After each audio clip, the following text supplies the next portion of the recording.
Newcomer House. I'm Rachel Nichols. I work with the part of the Civil War Heritage area, and in cooperation with the National Park Service, we are fortunate enough to run this house as an exhibit and visitor center to let people know of all the amazing Civil War related and even farther flung related historic properties of importance that are in a 3-county area, including Washington, Frederick, and Carroll counties.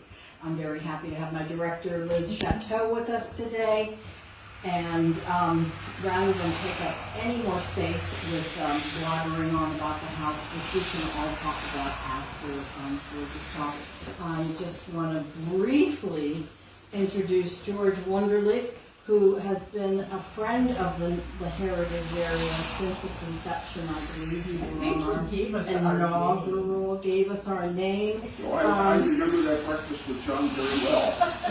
And you can blame it all on Williamsburg. Oh, George puts it up to divine intervention that his life has taken him from the insurance business to banjos, to Civil War medicine, and goodness knows where he will land in the future. Currently, his like professional title right now is Director of the U.S. Army Medical Department exam, and took him away from our fair lands here, and we are so happy to have you back in the heart of the Civil War, because you've always been in our hearts and never left. And fortunately, he and 2 other authors wrote a book, and that gave us a good excuse to invite him in to the Newcomer House. So without me talking any further, I'll give you George Wunderlich. I appreciate it. I'm going to start out with a piece of sour news. I'm afraid we did ship a box of books up here, and they're somewhere in Nashville at the UPS Center. So they're going to take down your names and telephone numbers, and when you get them, I'm going to write everybody a little card, put it in the book, because they could show up during the program today, or not, or they may wind up in Taiwan or something. I don't know. But we will try and get those to you. But I did bring a copy because I thought, well, gosh, if we give them all away, they're going to want to see it. So if you just want to take a look, that is the book we're talking about. It's published by the Borden Institute, which is the official publishing arm of the United States Army Medical Department, and it is available through the government printing office. So it's a pleasure to write that. I got to tell you, since you guys brought it up, I had gone to a banjo conference in Williamsburg back in 2001 or 2002. You know, banjo, actually it's worse than that. It was the banjo scholars and collectors. I thought, banjo scholars, does that make other scholars gag when they say that? we weren't sure. But when I went down there, I saw the triangle of colonial America. They have signs everywhere, and it's Williamsburg, Jamestown, Yorktown, right along the Colonial Parkway. And I came back and I called John Fiesel, and he was already working on this idea of a state heritage area. And I said, I didn't know. And I said, John, we need to have like this thing. I don't know, Civil War, something, the heart of, or the middle of, or the best thing that ever happened in the Civil War area. He's like, well, I'm working on the state heritage area. We had banged it out. And he said, yeah, I kind of like that. The heart of, we'll make it that. And that's what we submitted to the state through somebody who was doing all of the work on that at the time. And who was that? Was that you that did all of the paperwork? Well, I shepherded a lot of it. We had a consultant that we worked with as well. In other words, she did all of that. Because I know what consultants do. They stand there and they go, you know, you should really do that and fill this out. And if you write it properly, and she got to do it. So that's how the heritage area came to be. Was John was already working on it as a method of promoting our area. And you know, I had been down in Williamsburg and said, why do they get these cool signs and we don't? And we needed something to attract people. So we need to get them off the highway because they know about Antietam, but they don't know about South Mountain. They don't know what happened in Hagerstown. They don't know what happened up in Westminster. They're not familiar with what happened in Emmitsburg, and this is a great area for Civil War. Why don't we, do something about it? And it came together in ways I never would have expected. And I said one very funny story about this particular house. This was privately owned with a gentleman named William Cheney. He was a descendant of Lee, which is why the Lee statue's up here. Owned this house and put it together. He was going to run it as a whole museum. He had a lot of other irons in the fire, and the National Park Service was in the process of trying to get this donated. It was full of artifacts. One of McClellan's presentation swords was just like attached to a wall through here. It wasn't bolted down, it was just kind of hanging. And the superintendent, John Howard at the time, superintendent of Park Service, brought it here, and that's when we were looking at opening at the Fry House Museum up the street. And so we thought, well, here are two houses I should show George, and we got George's permission to open this up. We walked up to the back door, we lifted up the map, picked up the key, opened the door, and went to a little EBT alarm box on the wall and said, "You're not even going to believe this. 1862 off." I'm like, oh my God. No one would ever figure that year of the battle might be the code for this building, which is so heavily secured with a key under the mat. And original Civil War dollars just laying out on tables here back in the kitchen area. So we built this now to see it here today. It's just incredible. So the book that I'm passing around started actually in 1999 for me. Up on South Mountain, there was an ambulance call one night in March of that year when we had a pretty horrific multi-car, multi-vehicle accident in what was supposed to be a 20% chance of focus. It turned into 6 inches of snow in 2 hours because the Alberta filter was pushed through and just dumped all that snow on us at once. It was so bad, I was living in Ironshore at the time, and I was directly across the street, 2 doors up from the fire hall, and I couldn't see the fire hall when I hit my front porch. I thought it was fog. It was snow. And the reason that it happened is I had just read somewhere, Jonathan Letterman's October 30th orders organizing the first field hospital system. I didn't know yet about his ambulance orders. I had not read yet about his logistical orders that came out in both August 2nd of 1862 and the letter in October 9th. But as I just read them, so they were fresh in my head. It's 3 o'clock in the morning, and it's snowing, and I was standing on the of my ambulance walking out to my food because I was driving that night. And as the whole scene evolved, Letterman's orders kept coming back into my head, and I'm saying, wait a minute, what I'm seeing here is this part of those orders. What I'm seeing here is that part of those orders. And at that time, I was actually in the fire academy in Frederick County, finishing up my firefighter and rescue technician. The only reason I went to drive the ambulance is because I was a police officer back in Missouri, and I had all the driving courses. But as a fireman, I didn't know nothing. And so I'm going through these classes, and I went to the class the following morning. All the snow cleared up within about 2 hours because the ground was warm. And I walked in and I said, why aren't we studying this Letterman plan thing? It's what our entire incident command structure that we keep talking about was developed. It was developed from this. There's no way it couldn't have been.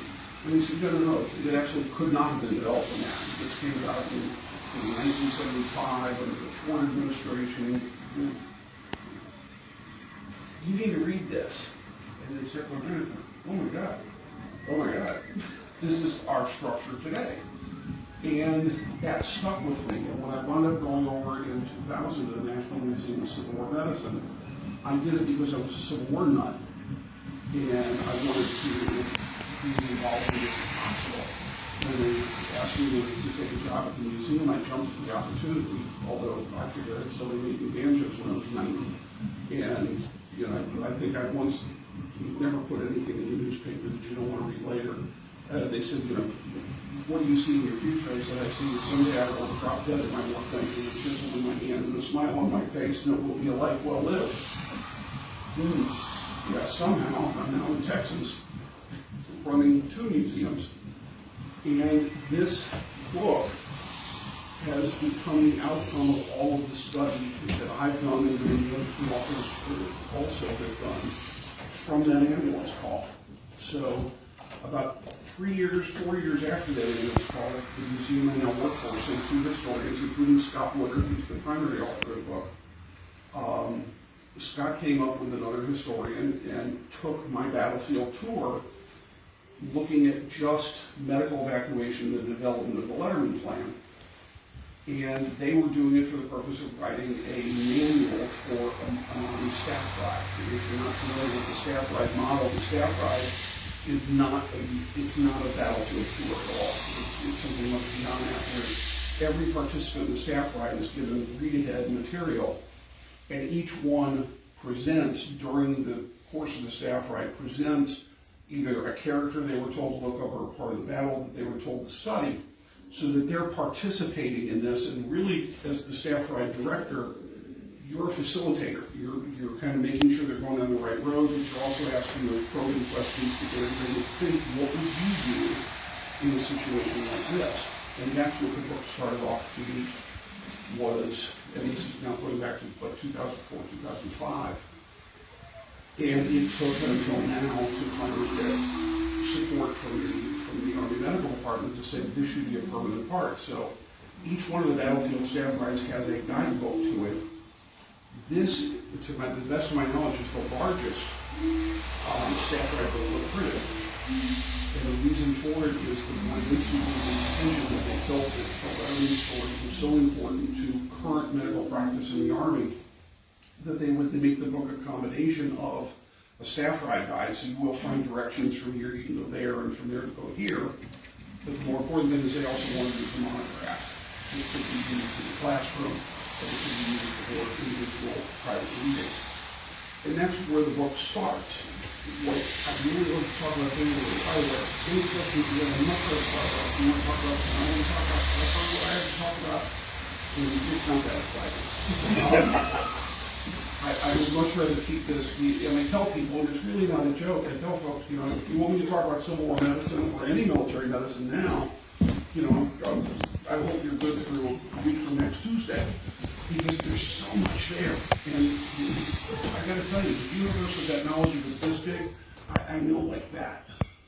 And every day I'm learning more, and every day it's making more sense, but even more important, I'm seeing that it's important, especially in our world is growing. So you have to go back, what did that ambulance call from 1999, what did that start, and why is it important going backwards that this should have been written? And I think we don't really realize, even here in Frederick and Washington County, where all this took place, the plan was actually written mostly over near Meadwood, just on the other side of Catoctin Mountain. That's where Letterman, kind of after the battle, took some time off. That's where he also met his future wife. He would be married to their daughter within a year. What's interesting about the whole plan is when you look at the 3 pieces, the August 2nd order that he wrote when he was still in Virginia, at a time when the Union Army is retreating off the peninsula after assaulting Richmond and being forced back by the new commander, Robert E. Lee. He saw it in there an urgency that the medical department was broken. It wasn't just non-functioning, it was broken. It didn't work. And the first thing he saw that was the most pressing need is that there was no organization within the ambulances. And so his first order, which, by the way, he's a major in the Army, so we're not talking about a general, we're not even talking about a colonel. Every regimental colonel on the battlefield outranked this guy. His orders were signed by McClellan, so he would propose an order to McClellan. He would write the text. McClellan would approve that text. His adjutant would write it up in the formal methodology, and then it would be issued out. On August 2nd, they started the ambulance system. But I need to take you back one step. What was the ambulance system before that? Every regiment had 2 ambulances. And the regimental colonel, he was kind of responsible for them. But they were under the quartermaster department. The quartermaster ran everything with wheels, pretty much belonged to them. You get to use them, but we own them. And that also means we repair them. And that also means we order the new ones. And everything else to do with your holding that property goes back to the quartermaster. There's only one problem with having that, and that is the quartermaster is not in charge of operating them, and the quartermaster department is also not in charge of having a representative at the regimental level to see that they're being maintained. It's up to the regiment to say, my ambulance broke, will you please fix it? And that in and of itself is a problem. The other thing is the quartermaster department has no control over what the regimental officer does with those ambulances. And in an awful lot of cases, and this goes back to the very earliest part of the war, ambulances, which were lightweight spring wagons, were the sports cars of their day. And you can imagine that 20, 21, 22, 23-year-old officers, just like soldiers today, if you give them the keys to a vehicle, will go do stupid things with it. Like load up all their buddies and going to town. Hey, we got a big issue of overcoats and it's July, but if we send them back, we'll never see them again. Let's throw them in the ambulance. There are all kinds of abuses going on with these ambulances. Letterman's predecessor, Tripper, just railed against it, but he couldn't get anybody to do anything about it. And if you read all of his after-action reports, he was a brilliant man. He was great at what he did. He had some organizational ideas that were phenomenal, a number of which Letterman used and picked up. The problem was he was kind of irascible, and he just couldn't get McClellan to sign off on this stuff. Letterman's looking at it and saying, well, the problem is half these wagons are broken, and they shouldn't be, but they've been being used constantly. They're getting way more miles than they were ever designed to get because of all this running around they're doing, or they're carrying cargo they should have never been carrying, or they're just not being maintained. The other problem that we have with the ambulances is who do you put in charge of running an ambulance if you're a regimental officer? Your best soldier, your strongest soldier, the one that can lift bodies off the ground. We might think that today, but in those days, those are the guys you wanted in the line. So who do you stick on the ambulance? The old guy. The one that doesn't know his left from his right and makes you look like a fool at dress parade on Sunday afternoon, which was a thing. You're going to put the people in the ambulance that you're not able to use in any other capacity, which means you're not putting your best, your brightest, your strongest on the ambulance. As a matter of fact, in the early part of the war, a lot of our stretcher bearers were musicians from the regimental band, not the drummers. They're out on the field. I'm talking about the piccolo player, the tuba player, because who but an 18-year-old piccolo player has the upper body strength necessary to lift and jerk patients off the ground, right? Yeah. This was not ideal. And yet another problem is if you see a bunch of musicians hanging around a hospital, what's their job? Well, their job as a musician, you can tell it by their uniform. But what are they supposed to be doing right now? There's no accountability. So Letterman said, this is what we're going to do. First of all, I want my commanding officer to take control of the ambulances away from not only the quartermaster department, but also the regimental colonel. And I want to put under medical command. So at the corps level, you take several corps and put together, you get an army. Sometimes an army can just be one corps, but for the most part, with the Army of the Potomac that fought here, Gettysburg, Fredericksburg, Peninsular Campaign, it was more corps than that. You've got a corps. We're going to put a captain at the corps level, and he's going to be in charge of all the ambulances below him. At the brigade level, 5 regiments, you've got multiple brigades in a division. We've got those down at the bottom. So in the middle, you have this division, which has several brigades in it. At the division level, usually you've got 3 divisions in a corps. You put a first lieutenant, and he's in charge of all of that division's ambulances, and he reports to the captain. And down at the brigade level with the 5 regiments, you put a sergeant.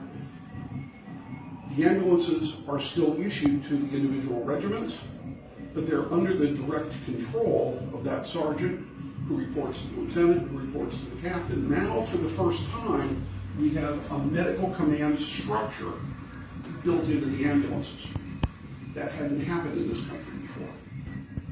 And it really hadn't happened much in Europe. A lot of people talk about under Napoleon and Loray. Loray did have a flying ambulance service, but his idea of an ambulance and ours later on would be different. He put the doctor in the ambulance and drove the ambulance to the patients, which is not a bad idea, but it is more efficient to collect the patients, put them on an ambulance, and then deliver them to care rather than having the doctor do all the transporting, because whenever the doctor's being moved, he's not operating. Whereas he can be operating while the patients are moved and the patients being brought to him, there's an efficiency there. So we needed this system. The first thing that he did after he gave us a command structure and a system and got the ambulances where he wanted them, he then gave each one of those three ambulance officers and non-commissioned officers a set of duties, and one of them is the ambulance crews will drill daily. Now, if you were in the infantry, you would drill daily. Now, your drill might be building fortifications, your drill might be actually drilling out in the field in company drill, in regimental drill, in battalion drill, brigade drill, whatever it might be. But you're doing something, you're soldiering somehow during the day, doing those things which are necessary for your job. But the ambulance crews really didn't have that because there wasn't clarity. Now they're going to be set on drilling with their ambulances. That drill might be learning to put patients on and off of an ambulance. It might be ambulance maintenance. They are required to keep certain foodstuffs and water on the ambulance. They're supposed to make sure that that's exchanged on a regular basis so that it's not foul water and bad food. They're maintaining these ambulances at the local level so that when they do go to the quartermaster for repair, it's because something catastrophic happened. Not, it's just that part wore out because we haven't been taking care of it. They're also taking care of the harnesses. They've always been taking care of the horses. That was never really an issue. But that drilling means they're not only becoming more proficient, but their equipment is in better shape.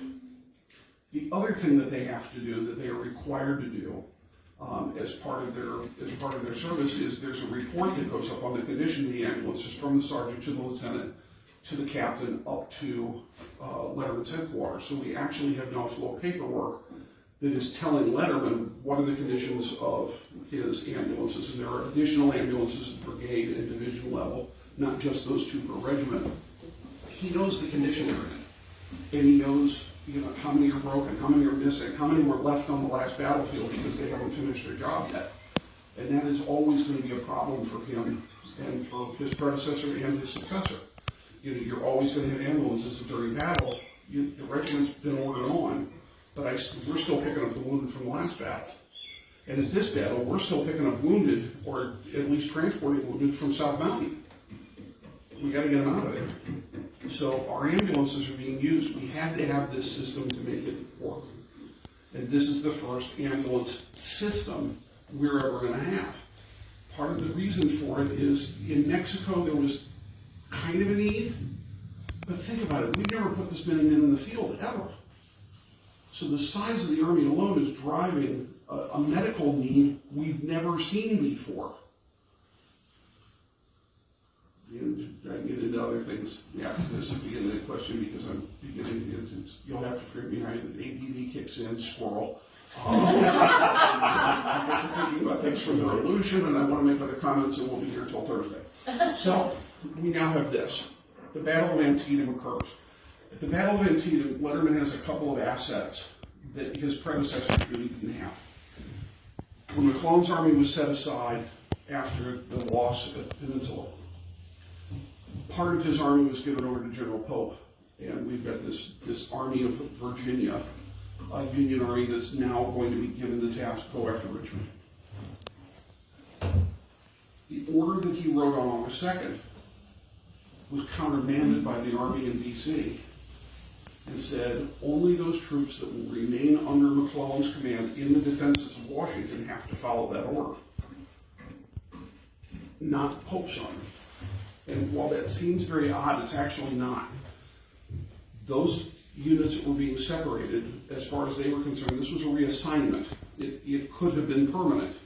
If Pope had won the battle, McClellan would have probably stayed in the defenses for a longer period of time. Those units that were detached to Pope would have remained in the Army of Virginia. Today, when a new commander takes over, the very first thing they do at the end of the ceremony, at the end of their speech, accepting this wonderful task you've given me, all orders under the old administration will remain in force until otherwise changed. You have to have within that army within that group, you have to have continuity. You can't have people doing it different ways. So by coming over to Pope's Army, they really couldn't just say, well, yeah, follow Letterman's, because now how does Pope's medical director deal with this? It's not his order. So those units under Pope, they don't have to follow this order. Just before the Battle of Second Manassas, additional units are taken out of the defenses of Washington and moved over to Pope, not as a permanent transfer, but as we're going to need those troops there. They are following Letterman's orders, and they will continue to. So at the Battle of Second Manassas, we actually have a test of this ambulance system. Because just like at First Manassas, where we hired ambulance drivers from Washington, D.C., we hired their wagon, we hired their team, and in some instances when danger came, they just cut the wagons loose with the patients in them and rode their horses back so they didn't take a financial loss. Once we've gotten past that in the Army, we still have the problem that at Battle of First Manassas, we're picking up wounded 5 days after they were wounded. If they survived that long, they're probably never coming back as soldiers, because the complications that would have set in by that time. If they don't kill them, we've lost them to service. But we have the same problem a year later at Second Manassas. Some of those units are still so inefficient at evacuating the troops, we still have wounded on the battlefield for 3 to 5 days in some instances. But the units that were under Letterman reported, when they did their final reports, that their wounded for the most part were off in 24 to 48 hours, which is not good, but a vast improvement.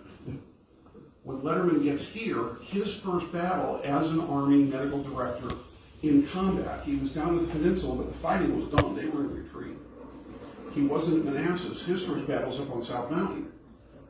When he was told to rejoin McClellan in the field, to get up to Frederick, Maryland, one thing that he did is he went around Washington very quickly, but I think primarily used subalterns that he had on his staff. He had, I think in Washington, he had 4 of them.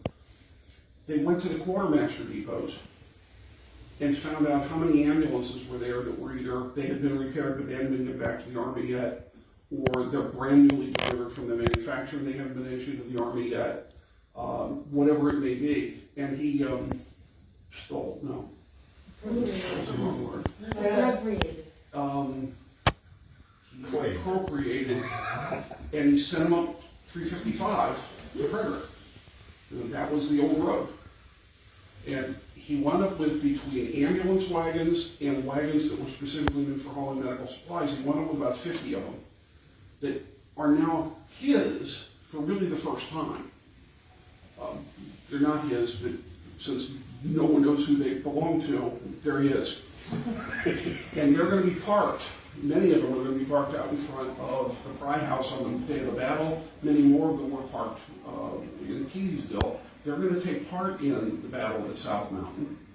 They're going to take part in the battle here, but one of the things that allowed Letterman to do for the first time was to order these ambulances into battle ahead of, or at the same time of, the divisions and brigades that they're supposed to support. So as Letterman's writing orders, he's actually saying, get 3 or 4 of those ambulances, follow the Second Corps. And so the Second Corps had the ambulances they had, but please remember, some of those ambulances are still in Northern Virginia.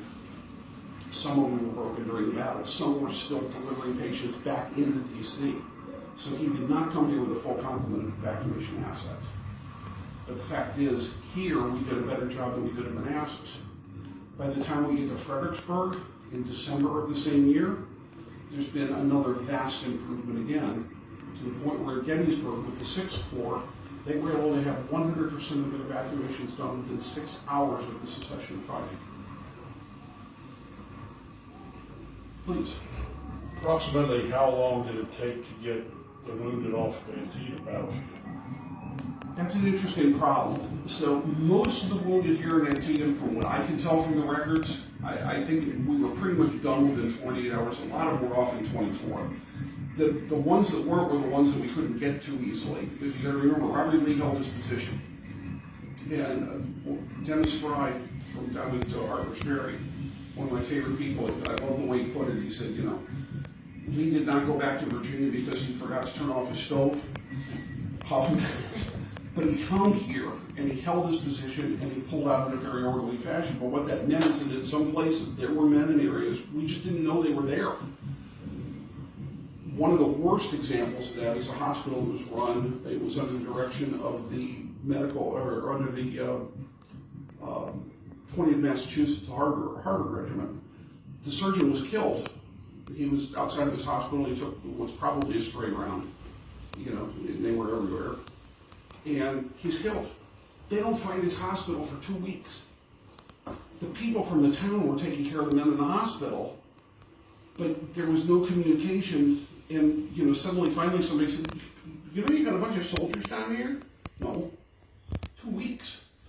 It wasn't that the ambulances weren't doing their job, is that we have another communications issue, but for the most part here, most of the guys are off the field in pretty decent order and relatively quickly. Where we had some problems, the cornfield especially, the Orange cornfield, they talk about at the beginning of the battle, right at the onset of battle, the ambulances were piled up everywhere, coming down the Smoketown Road and onto the battlefield. But at the time when Mansfield was hit, still fairly early in the morning, there wasn't an ambulance in sight. That's because they had already picked up people and they were headed back up the road, and we wouldn't see them again for some time, through probably an hour or two before they start popping back up again on the battlefield. But again, there really isn't yet a centralized control, and there's no communication mandated. I can't say that it didn't happen, it probably did, but there's no mandated communication between the ambulance people and the field hospital. And when you get into the 20th Mass incident, you know, that's a whole nother problem that Letterman's going to have to solve in those October orders, is if you're a regimental surgeon, you have every right to set up a field hospital wherever you deem it necessary. Who'd you tell? Your colonel? That's nice, he's dead. So how am I going to supply you? How do I find you? How do I evacuate you? When Letterman is given clearance to hit the whole of the battlefield, it's yours. Riley is off. He had 99 hospitals that he's going to take over, some with Confederate wounded that have been left because they were too badly wounded to move, his own hospitals, barns and things that men just went to, and no communication or organization within who's setting up what. At both South Mountain and here, he did declare, I want that barn as a hospital, I want this crossroads marked as a, he was doing that, but he couldn't do that all the way down to the regimental level. It just hadn't, that system hadn't been developed yet. When the battle's over, needless to say, his biggest concern is getting everyone consolidated. We need to get them out of the barns, we need to get them out of the town, out of the homes, out of the churches, they're everywhere. And we need to get them into a place where we can take care of them all in one place. We also need to get the ones that can be transported off this field and back to Frederick. Please remember, you still have all the wounded from South Mountain who are trying to also make that same trip. And you have incoming supplies, and he's using the ambulances as well to bring supplies back in from Frederick, all at the same time. So this is kind of a logistical nightmare, but it is vital. When he sits down next and starts to go over what happened during the battle, he's talking to the medical officers. Even during the battle, he spent most of his time at the headquarters that McClellan was using over at the Pry House, which was actually second quarters, headquarters, because you couldn't see the battlefield from Keedysville. Some really impressive historian came up with that and told Scott and I about it and put it in the book. Like, we were brilliant. But he's in the acknowledgement because he really came up with this and showed it to us and said, it's right there. So if you stand here in my house, you can see where we know it was now. You know, McClellan was in the building, but that wasn't his headquarters. His headquarters were back at Keedysville, and so was Letterman's. Because Letterman talks about all the buildings where he was stockpiling supplies, and he had hospitals going back through Keedysville. He had the Smoketown Hospital up here, which open area, he had a bunch of them. But the point was, we need to gather all these guys together to where a relatively small medical staff can take care of everybody, and they're in a stable position. So tent hospitals, little tent cities are going to be the solution to that problem. And you evacuate it from there. And actually, if you do the tents correctly, and the tents were meant for this, we're not talking little tents, we're talking big 20, 30-foot long hospital tents with 2 roofs, a double roof which gives added shade, added airflow. We put stoves in them to keep them warm, but now we've got enough room to put men who can be taken care of together by a relatively small group of people. We need that. So we need to get him out of all these barns and houses and everything. So what's he doing? He's talking to the doctors. What do you need? What's your biggest problem? When he gets time after time after time is we didn't have enough supplies, and especially we didn't have enough anesthesia. So, question, do you cut off arms and legs regularly without anesthesia? What's interesting is, many of the doctors reported, and this is the exact quote from one of them, operations which should have been performed in the primary period, which is the first 24 hours after wounding, were either delayed or made impossible by lack of anesthesia. So most doctors, from what we can tell, were delaying operations when they didn't have enough chloroform or ether. And that's one of their biggest supply problems early on in the battle. Why is it a problem? Well, first of all, not everybody got their full supplies that were rejoining the Army from Manassas. When they're coming out of DC, not everybody had even been brought up to a full level of supply from coming up from Fortress Monroe, depending on when they arrived in the city. When he got to Frederick, Robert E. Lee had stripped the hospitals there, and there were at least 3 major hospital sites in Frederick already. The 2 Hessian barracks and hotel were being used. But Robert E. Lee is going to pull a lot of their medical supplies, and he leaves behind some of his gravely sick soldiers. So when Letterman gets to Frederick, he realizes that's going to be his base because that's the nearest railroad that will get his patients to either Baltimore or D.C. Robert E. Lee's burned the bridge over the Montgomery River, so everything coming from both directions is being dumped on the wrong side of the river. Thankfully, he had those borrowed wagons that he was using to shuttle, but he's also converting churches and schools and all of these other properties into hospitals, which have to have supplies in them. So as they're rolling in from DC and as they're rolling in from Baltimore, the Army is sidetracking his supplies to force through ammunition, feed for the horses, and food for the soldiers. There's a whole other disaster. And when they got here, a lot of them don't have all their supplies. Now, Letterman, I love reading his memoirs because you read them enough, you start to kind of get a little bit of a feel for his personality. His after-action reports are great. You read them all together like 2 days straight, and you begin to get a feel for the guy. He must have been a complete pain in the ass to every surgeon under his command, because the only way he could do what he did is he must have drilled down like a 5-year-old asking mother why he can't have cereal in the cereal aisle at the grocery store. Because you can see that what he's doing is he's asking repeatedly, okay, right, I got it, he didn't have enough supplies. Why? I didn't order them in time. Okay, thank you. They were left in second Manassas. My wagon broke down when we got to Frederick. Okay, he's noting all this stuff, but he keeps asking the question, why? And what he's finally coming up with is a picture of an answer. Part of that picture is, we've given the regiments too many medical supplies to carry.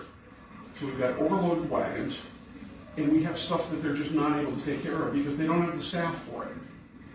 And the question then becomes, what do you need on a daily basis on the march, and what do you need going into battle to hold you for 72 hours? What's that first most important thing? Well, guess what you don't need? You don't need a 30 by 20 foot tent that weighs 600-700 pounds of canvas, plus stakes, plus ropes, plus poles. You don't need that.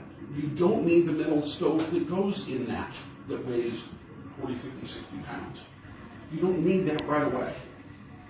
So let's get that off of the regiment's back and push that up to division and corps level medical supply wagons that are based there, and get it off the regimental surgeon book. The other thing is doctors, and I will tell you that I say this to doctors in the Army today, and they all nod their heads, yes, absolutely. Doctors are really crummy at filling out paperwork. And we can't read it when they do. So, sergeants are for. Nothing's changed. The fact is, a lot of times they just weren't ordering it far enough in advance, or they weren't ordering necessarily all of the right stuff because we're guessing at what we need. So what's happened is either wagons are broken down and pushed on into the woods by the infantry, which has to get through because they're either overloaded or we don't have the right stuff, or it's buried in the wrong part of the wagon, we can't get to it. There's all these reasons, and what he does is he cuts the supplies almost in half for each regiment. And while counterintuitive, it's the exact right answer, because what he's doing is he's lightening the load. He's giving the heavier transportation assets those things which require heavier transportation assets. But he's also getting to the point that if a wagon does break down, the most important stuff you've got can be gotten to. It can be put onto the backs of the horses. Wagon be damned if you can get on the battlefield with something. And 100% of something is better than 100% of nothing. So by cutting it, we're going to solve part of the problem. The second thing we're going to do is doctors are never, ever, ever going to, again, fill out requisition forms, not during that war, for basic supplies that are in the supply table that they're supposed to have. They're going to take that to the brigade level. They're going to assign a material handling officer whose job it is to make sure that the brigade level supplies, that he always has enough supplies on hand to supply his regiments, his 5 regiments. The doctor will simply say, I need this, and this. That material handler will fill out the paperwork to replenish his supply and issue it out of his backup supplies directly to the doctor, and then replenish his supplies to the next doctor asking for a similar item will get it. And he has a set table of what he's carrying. And at the division level and the corps level, there are similar positions, so that all the way down the line, the material coming in from the medical purveyor's offices is actually coming through a medical logistics chain, not the quartermaster chain, which is still how we run it today, except when we don't. Which in World War I caused a huge amount of confusion. In World War II, it caused a huge amount of confusion. It was undone immediately. And the last time I know it was 1968, when satisfaction among doctors for their supply went from 97% to 37% in 2 weeks. And the quartermaster department went back to the Army Medical Logistics and said, please take it back. Because there's a great difference between how you handle an artillery shell, a wagon load of oats, and medicine. And the needs are different. So by having medical logistics now, and by having somebody else fill out the paperwork, and by cutting those supplies, and getting them to the right level of the Army to where the transportation assets are actually present, is all part of that October 9th order. The last piece he's going to take, and think about this is the 17th of September, and he's reorganizing the entire military medical department of this Army, basically in about 45 days. Because his orders are going to, his next order is going to come out in October on the 30th of the month. This is amazing for a month and a half. What he does is he looks back at what are the failures of the department here, and he's looking at the 20th Mass where he didn't know they had hospitals. He's looking at all the other hospitals, so he didn't know they had hospitals. He's looking at the fact that we have a number of doctors here who were hired in Washington, D.C. as contract surgeons. There were 102 of them, I think. 51 of them came to Frederick, some to the South Mountain battles, and 51 of them came here, and they were spread out through the Army. And we have a lot of contractors at that time, and we have a lot of contract surgeons today. They were there to fill the gaps. The problem is, whose charge are they under? Who's looking out for them? Who's supervising them? At this particular battle, we have a couple of them that just got wild-eyed drunk. They were overwhelmed. Some of them were found to be incompetent. And there's another problem. So how do we now organize the hospital system to mimic the ambulance system? And what he does is, for the first time that I can find, he defines what a field hospital is. If you think about a field hospital as an emergency room, in a tent or a barn or house, but that's what it is. It's your first level of surgical intervention post-injury. So we've got to get you someplace to save your life and stabilize you. Basically, plug the leak. To do that, let's go back to the 1861, and you're the surgeon and assistant surgeon of a regiment. You set up in the barn across, and there's no standard. What Letterman does, he said, the two of you should never be allowed to set up a hospital by yourselves. As a matter of fact, we're not even going to let the doctors together in a brigade set up a hospital by themselves. We did have one of those, by the way, in this battlefield out behind the Miller farm, the Iron Brigade. They had an aid stool, which really should be considered an aid station today. But that was because that's something they did at the local level, not something that was coming from above. And it wasn't standard. Letterman comes back and says, from now on, hospitals will be set up at the division level. So that within your corps, let's say you've got 3 divisions in your corps, the one person in charge of all of those division hospitals is going to make a decision. You're going to set up in that barn, you're going to set up in this house, and you're going to set up at the next house down the road down there. But now there's communication, because that divisional commander will then go out to each one of those individual hospitals and he will place an individual commander. Your hospital commander, Division 1, Division 2, Division 3. Now we have communication between the hospitals, which means if you're swamped just because you happen to be on the best part of the road for the wounded to get to you, you have the ability to move those patients to the next hospital. You know where it is. You know who's in charge of it. You can get them there. We haven't had that before. Second thing is, we have a new operating team. So usually just you and you. Now, in the beginning of the war, this could be hugely problematic because you don't really have qualifications set up for what a surgeon should be. So you're a botanical doctor and you're a Thomasonian doctor. I'm really sorry for your regiment because they're all going to die. Botanical doctor is anything you need. I can give you a plant that will fix it. And you like to put people's head in a bucket of steam using boiling of whatever it is that he thinks will help you. They're actually called euphemistically steam doctors.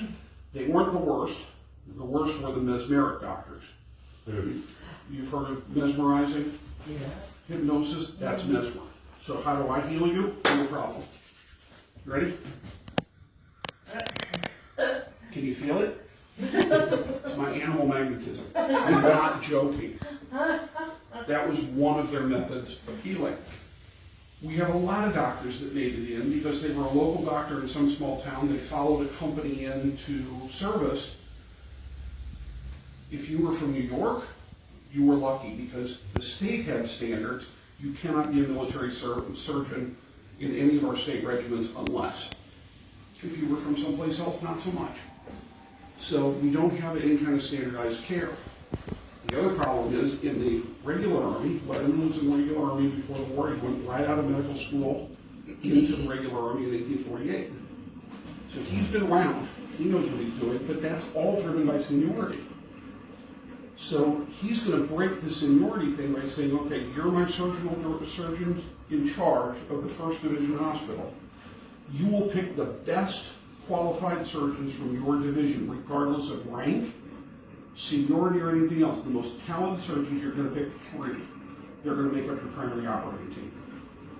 It's the first time we're going to choose surgeons directly on their ability to perform surgery, not on their quality as physicians, doctors, or officers. The next thing you're going to do is you're going to take the next tier down of surgeons. You need a total now of 9 more. You're going to assign 3 of those to each one of those surgeons. So now we have an operating team that's gone from 1 individual surgeon and maybe a hospital steward to 3 surgeons and a hospital steward. Because at the division level, we have enough hospital stewards to do this. So if you're one of those operating surgeons now, you're the best in your division.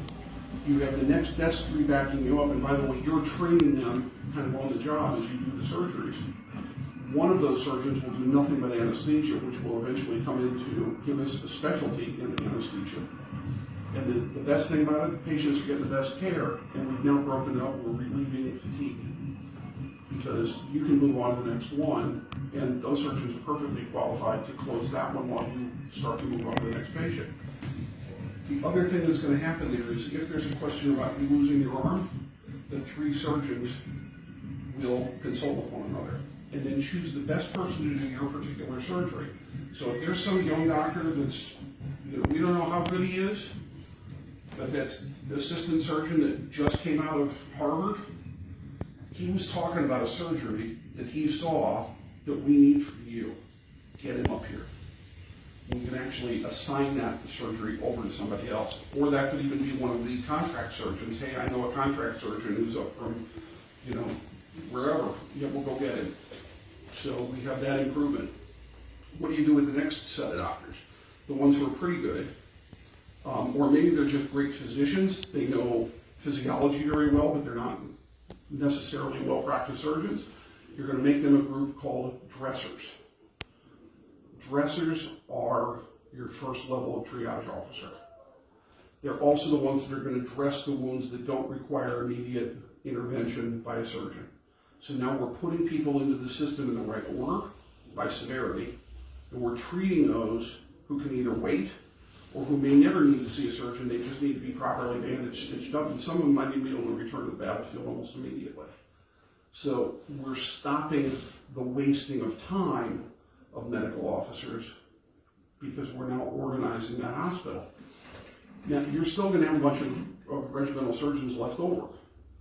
One per regiment will go out on the field to a secure place close to the battlefront to perform immediate medical care. This is literally the advent of the battlefield medic, but back then, they're doctors. So we're now training you very close to the point of injury. The assistant surgeon, your assistant, will make you that list. You're going to assign her the job of, okay, I declared that this is where the hospital is because I was told that by my superior. You're going to get food started immediately. Coffee boiling, broth going. You're going to have foodstuffs prepared. You're going to make sure that you secure water supply and plenty of water is there. You're going to provide for bedding or whatever the surgeons are going to need for tables. You're also going to handle all personnel, and you're going to handle a new set of records. And every morning by 9:30 a.m., you will have a complete list according to the table that was designed to report the condition of the hospital, the patients, and everything else up to your core and eventually the Letterman, so that Letterman actually knows the day after a battle where his hospitals are, what their condition is, how many patients they have, and what their level of supply is. This also, for the first time, gives his staff data to plan for the next campaign. What were we short of? What did we have enough of? What were the conditions we were facing? How are we going to plan in the future? That's all going to come from you. This is the advent of today's hospital administration specialists who are in charge of movement, because she's also going to be in touch with the ambulance first lieutenant from her division. So that connection was made. That connection is now official, and that's her job. But the other thing is think about it, because I've given very specific details as to who's in charge of what, we now have accountability. During this time, we're also going to see the green placed on the hat, or a chevron, not just for the hospital steward, which is a chevron with caduceus and bordered in yellow, but we're just going to have a green chevron or a green chevron bordered in gold for those who are on the ambulance crew. So unlike the piccolo players that were all hanging around because they really didn't want to go out where the shooting was anymore, if I see you around a hospital and you're not where you're supposed to be, I know. Because I know who's supposed to be at the hospital. Your uniform will tell me, am I medical or am I not medical? And we're going to know that right away. Out on the battlefield, we have a new thing, and so we've got this new first aid idea. We won't even call it that yet. We have this idea of first aid on the battlefield by someone who's trained to provide that care. Two things are happening at that point. You actually had ambulance drivers going out looking for patients. This is what was happening up in the cornfield. Now, in areas where everything's been mowed level, like the cornfield was, it's pretty easy to find them. Where there's grass this tall, not so easy to find them. We've got records of ambulance drivers standing on their wagons, looking out to make sure they don't run over a patient as they go out and find them. The other thing was, let's just say that you were the guy that could always find the farmer's stash of liquor. You were a very popular man in your company. Everybody wants to make sure you live. How many of your buddies are willing to carry you a half a mile or a mile back to that hospital to make sure that you don't die? Every one of those is a lost musket to the regiment. That's a manpower retention issue. Or just if you're very much liked, or just if you're a beloved commander, whatever it is, we can't pull those guys up. And now you don't have to take them a mile there's a doctor right over there, just get you back to there, and then come back to the line. So we have a manpower retention issue we're taking care of, but what's that doctor doing? Well, first of all, he's starting to play plumber right away by plugging the leak, by treating you in many cases for severe pain, by immobilizing a limb in a splint or a fracture box. He had several options.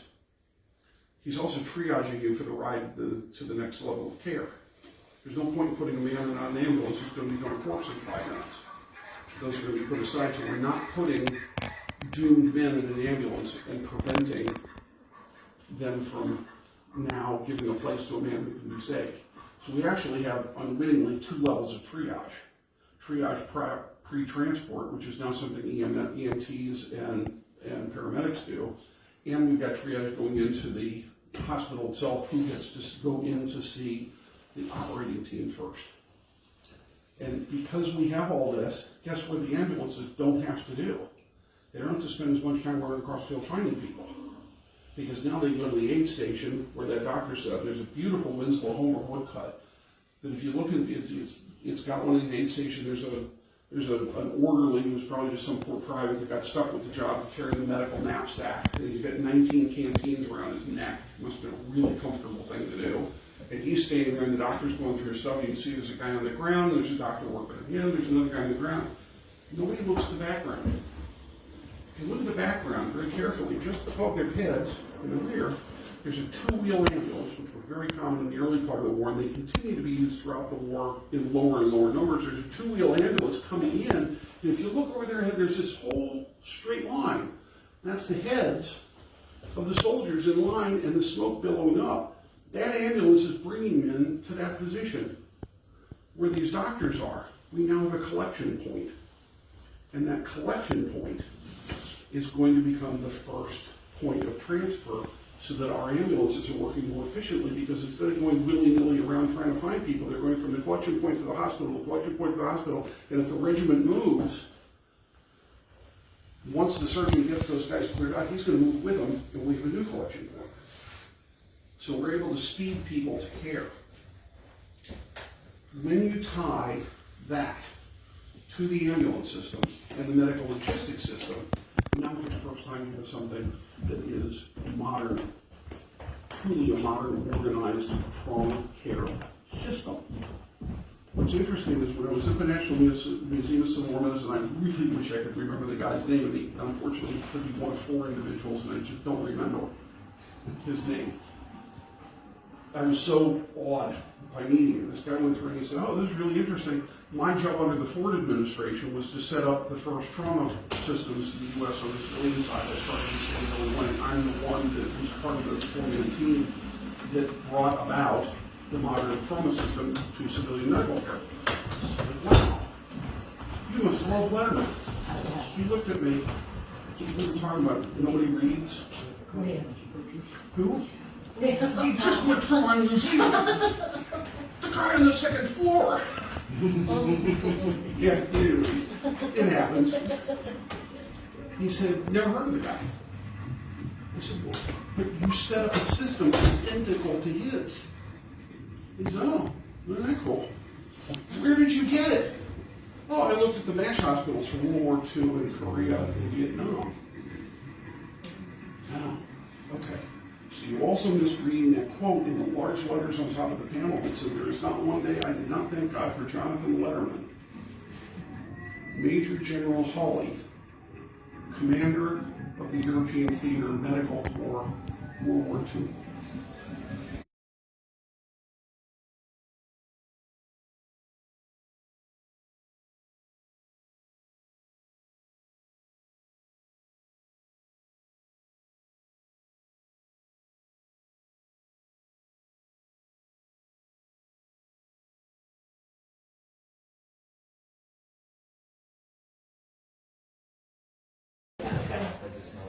George, I'm thinking we still got people coming, so I'm Have a bit and a half still on my clock. Oh, thank you. Yeah, I just have to rearrange my arms a little bit.